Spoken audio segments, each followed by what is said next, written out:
Good morning, good morning, good morning, everybody.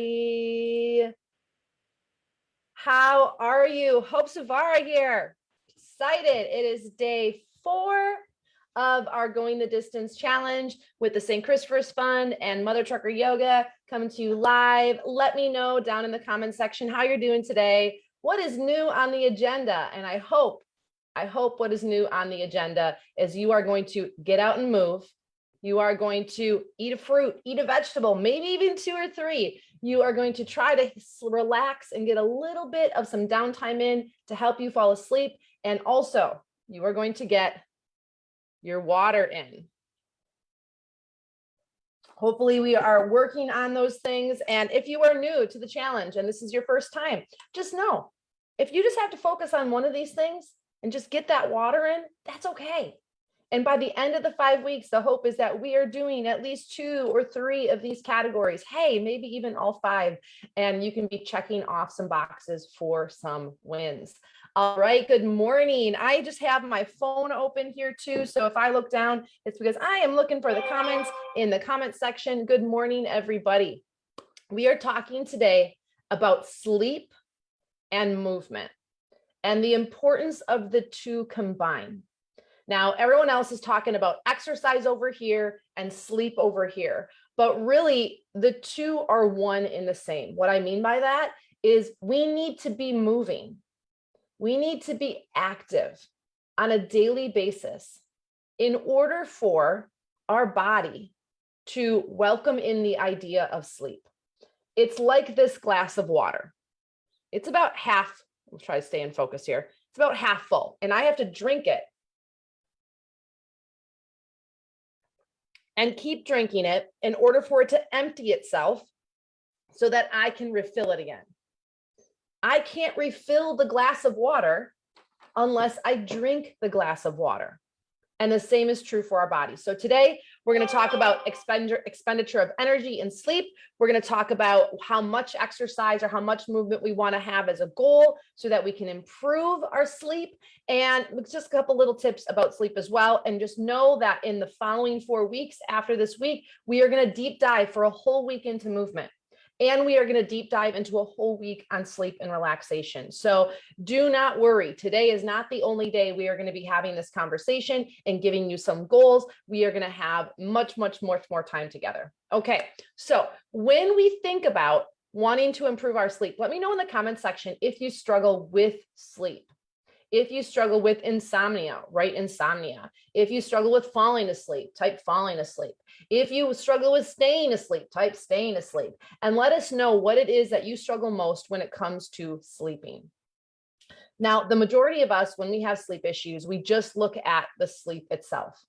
I need to do something to fall asleep and relax more, which is absolutely great. I need to have the room darker. I need to have headphones on. I need a fan running. And we only look at that situation. It's no different than when you have a sore throat or you have something wrong with your eye, you usually go to an ear, nose, and throat or an eye doctor specifically. But sometimes where we have the area of issue is not what's causing the problem. And when it comes to sleep, expenditure of energy is a huge column in the sleep quality category.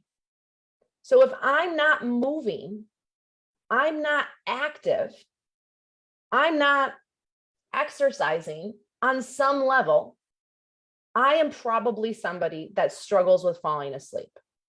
Now, that being said, you might be thinking, well, Hope, I don't have any problems falling asleep and I don't do any of that. Well, you may have some sleep related issues that is causing you to fall asleep. And so there's a whole nother game to that. But today we're focusing on energy expenditure to improve sleep quality.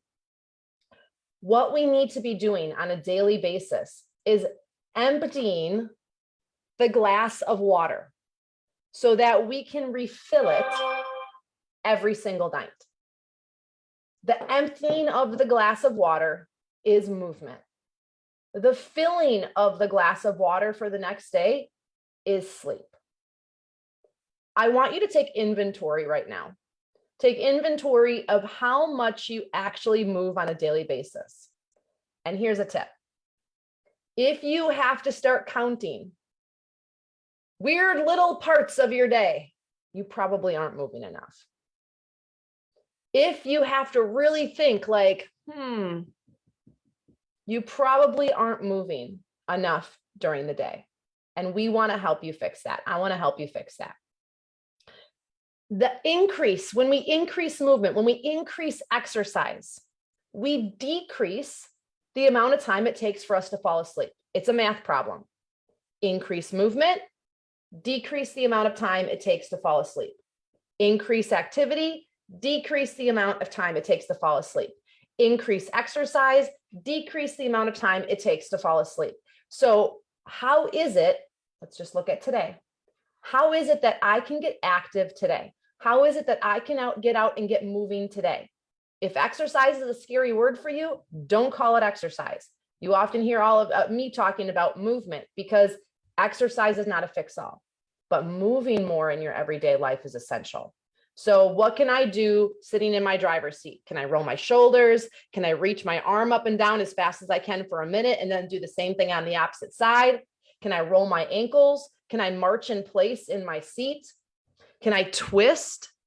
Can I do 10 squats every time I get out of my truck and then 10 squats every time I get into my truck? What is it that I can do to add movement into the day? Let's not think about it as I need to schedule 30 minutes of exercise. Because the brain, when we give the brain ultimatums, when we give the brain a you have to do this or else, what ends up happening is we actually hold on tighter.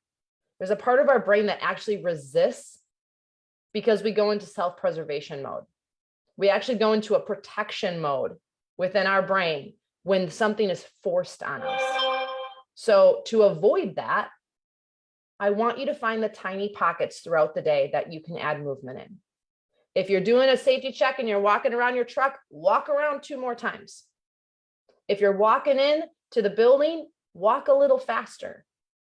Where is it that I can add these little pockets of extra movement into my day?